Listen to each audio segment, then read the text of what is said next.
ये कहानी है एक लॉस मेकिंग ट्रेडर की जो स्टॉक मार्केट में उतर आया था, लेकिन लैक ऑफ एक्सपीरियंस और एजुकेशन की वजह से उसको कंटिन्यूस लॉस हो रहे थे। एक स्ट्रेटजी देखी, उसको अप्लाई कर लिया, फिर लॉस। यूट्यूब पे देखा कोई स्कैल्पिंग कर रहा है, उसको ट्राई किया, उसमें लॉस। तो फ्रस्ट्रेट हो गया। कुछ टाइम में इतना लॉस होने लग गया उसको कि वो फ्रस्ट्रेट हो गया।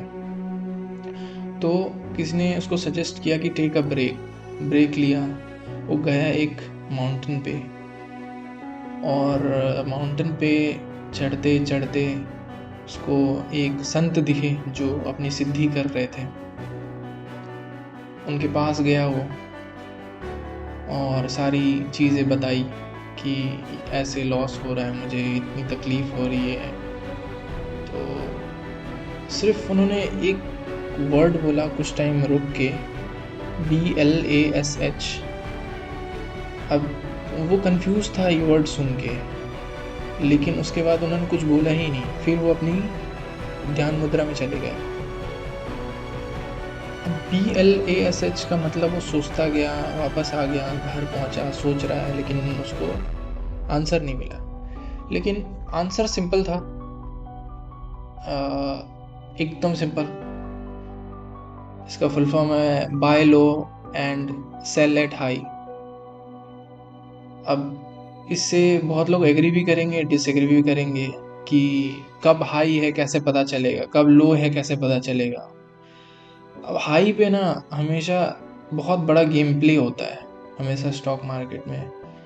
और जब निफ्टी 26,000 पे थी तो सब कह रहे थे कि 30,000 जाएगा, 31,000 टच करेगा। लेकिन अल्टीमेटली अब ऐसा कंडीशन है कि बहुत अच्छा खासा फॉल आ रहा है, और FIIs कंटिन्यूसली बेचती जा रही है। Moral of the story is कि लैक ऑफ एजुकेशन नहीं करना है, फोमो में नहीं आना है। अब मैं आपको अपना एक ट्रेड दिखाता हूँ जो कि मेरा मैनकाइंड फार्मा में था। ये ट्रेड नियरली 5 महीने पहले का है। अगस्त में मैंने ये ट्रेड किया था। इसमें देख सकते हैं कि मेरा लॉस है 29,588 रुपीज़ का। ये लॉस इसलिए हुआ कि मैं भी फोमो में आ गया था और बड़ी क्वांटिटी ले रखी थी मैंने। तो चेंज होती है चीज़ें, लेकिन एक्सेप्ट करके धीरे धीरे चलना बहुत ज़रूरी है। एजुकेशन लेना बहुत ज़रूरी है।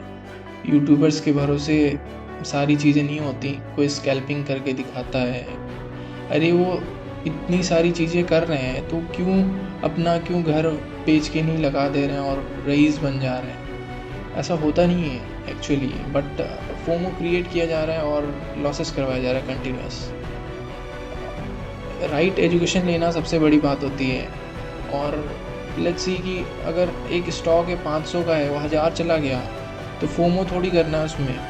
जबकि न्यूज़ ऐसी आती है ना कि ये 1250 चला जाएगा, 1500 चला जाएगा, तो फोमो हो जाता है कि ये मेरे से छूट ना जाए। वही फोमो नहीं करना है। और ये पर्टिकुलर लॉस मुझे इसलिए हुआ ना कि मैं भी न्यूज़ के फोमो में आ गया था। कुछ न्यूज़ थी एक्सपेंशन की, और मैंने बड़ा पोजीशन ले कैरी कर लिया। उस दिन मुझे प्रॉफिट हुआ, ऐसा नहीं कि प्रॉफिट नहीं हुआ। फर्स्ट 5 मिनट में मैं प्रॉफिट पे था 22,000 के, और वही same candle with in 10 minutes मेरे को लॉस में लेकर आ गई 15,000 की। ठीक है। और मैं उस दिन पोजीशन कट नहीं किया कि मैंने सोचा कि एक्सपेंशन की न्यूज़ तो है, बट ये चलेगा। और अगले दिन क्या हुआ, वो और 5% नीचे। ठीक है। लेकिन ऐसा नहीं कि वो बढ़ा नहीं, बट मैं ट्रेडिंग माइंडसेट से गया था, तो वो मुझे पोजीशन काटनी पड़ी लॉस में। लेकिन मज़ेदार बात ये है कि उसके नेक्स्ट 5 महीने में वो 3000 टच किया। लास्ट के दिसंबर में 3048.58 का हाई मारा था उसने। मोरल ऑफ द स्टोरी इसकी वेट करना बहुत ज़रूरी है कि हाँ, एक करेक्शन हो और हमें एंट्री का मौका मिले। काश मैं रुक गया रहता तो शायद लॉस नहीं होता, लेकिन फोमो आ गया था।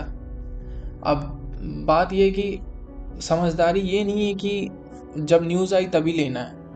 जब करेक्शन आए तब लेना है। करेक्शन से मतलब ये कि अच्छा खासा करेक्शन, जैसे देखो ये है बियर मार्केट के चीज़ें।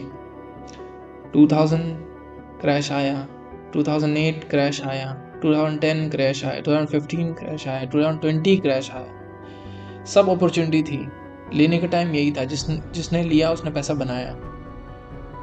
बट हम फोमो में आके सबसे बड़ी गलती करते हैं। जब 26,000 पे मार्केट था, सबको ये फोमो हो रहा था कि अब मार्केट रुकेगा नहीं, कुछ भी हो जाए कुछ नहीं होगा। लेकिन देखो न्यूज़ सब अच्छी आ रही है, इंडिया का इन्फ्लेशन कम हो गया है,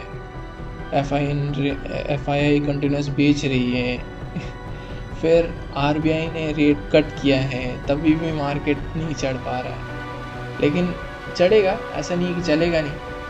मार्केट या हो या इंसान, जाना तो ऊपर ही है। लेकिन समझदारी ये नहीं है कि हम फोमो में आके बाय करें और कोई टिप मिले तो हम बाय करें, नहीं, उसको हम वेट करना ज़्यादा ज़रूरी है। कि वेट करें और सही टाइम पे सही चीज़ करना बहुत ज़रूरी है।